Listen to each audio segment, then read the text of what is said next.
Thanks for joining us at XM.com for this Forex Preview video. We'll be having a look at non-farm payrolls report out of the U.S. on Friday.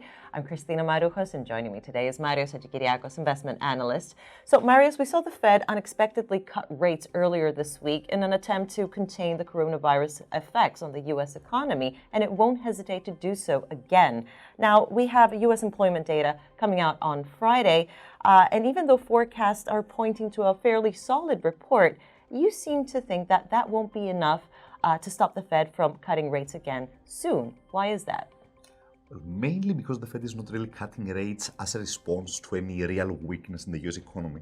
Rather, the Fed is trying to get ahead of the virus. So the coronavirus is most definitely going to infect the US in the sense of, more people are getting the infection. Eventually, that might spill over into hurting economic activity. So imagine if people stop going to public gatherings that much, or stop going to bars or cinemas and so on. So eventually that's going to hurt the US economy a little bit, and the Fed is trying to insulate the economy, let's say, by adding stimulus before that hit. So from that perspective, even if we do get a stellar report on tomorrow, I don't think that's going to be enough to dispel market expectations for more Fed rate cuts.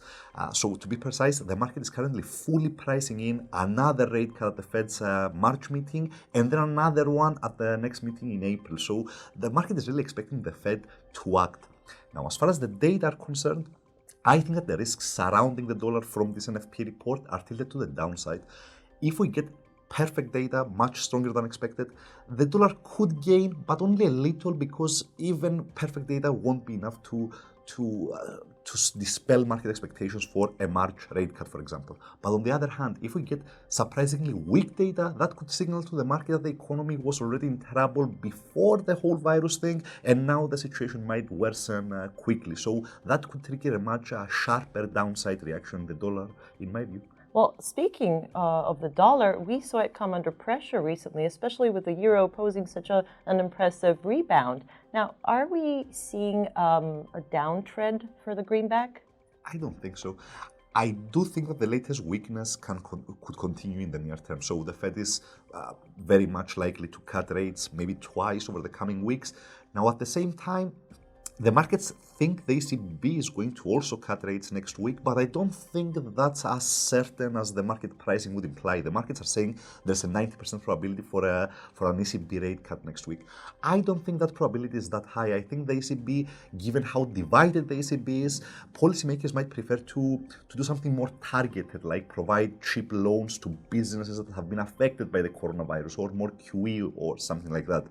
The point is, there's a good chance that the ECB under-delivers relative to what the market thinks. And if that happens, that would boost the euro and therefore hurt the dollar.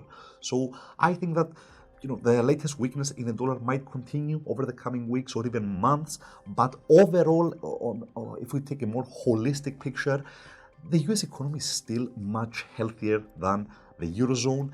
And the Eurozone might even enter a technical recession before long. Italy is actually very likely to enter a technical recession in the first quarter, given the whole virus impact there.